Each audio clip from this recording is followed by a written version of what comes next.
La croix, parfait et ultime accomplissement du Dieu créateur et sauveur en faveur d'une humanité irréversiblement perdue à cause du péché. Jésus le Christ est bien l'immense, puissant et glorieux triomphateur du grand combat eschatologique des derniers temps de l'humanité.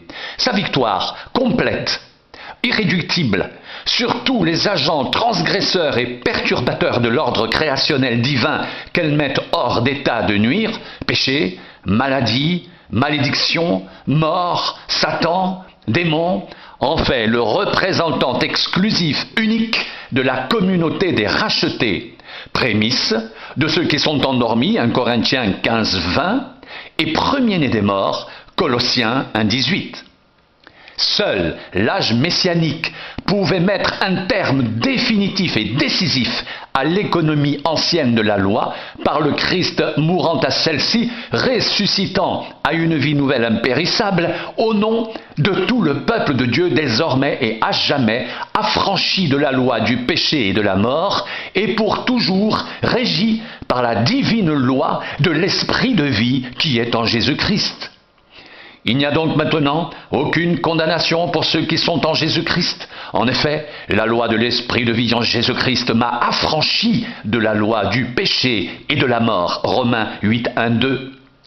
Par sa mort, notre Christ rédempteur consacre réellement une voie nouvelle et vivante au travers du voile déchiré de sa chair par abolition de la séparation entre la dimension humaine et l'univers des réalités suprêmes de l'ordre éternel divin.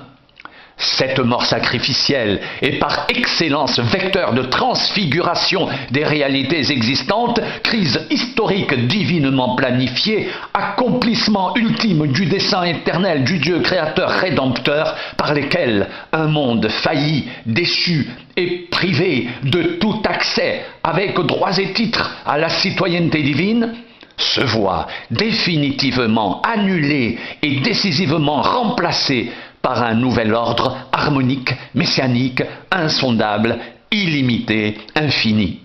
Ainsi donc, frères, puisque nous avons, au moyen du sang de Jésus, une libre entrée dans le sanctuaire, par la route nouvelle et vivante qu'il a inaugurée pour nous au travers du voile, c'est-à-dire de sa chair, et puisque nous avons un souverain sacrificateur établi sur la maison de Dieu, approchons-nous avec un cœur sincère, dans la plénitude de la foi, les cœurs purifiés d'une mauvaise conscience et le corps lavé d'une eau pure.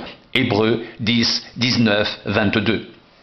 Toutes les civilisations terrestres, hors paradigme messianique, sont inéluctablement vouées à l'entropie mortelle du péché, sans exception ni dérogation. Seul le royaume de l'Éternel n'aura pas de fin. C'est un royaume inébranlable dans lequel la seigneurie absolue de Dieu et son gouvernement parfait seront universellement reconnus.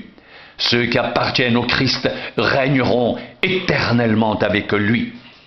Le règne, la domination et la grandeur de tous les royaumes qui sont sous les cieux seront donnés au peuple des saints du Très-Haut. Son règne est un règne éternel, et tous les dominateurs le serviront et lui obéiront. Daniel 7, 27.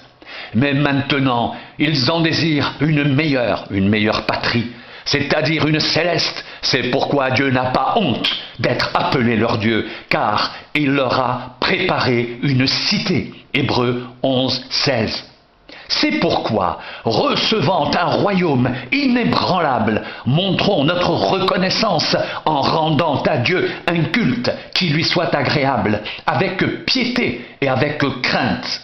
Oui, l'âge de l'accomplissement est irréversiblement installé et le Christ Jésus en est le Seigneur. En lui seul sont inaugurés les derniers temps qui se parachèveront à son retour glorieux.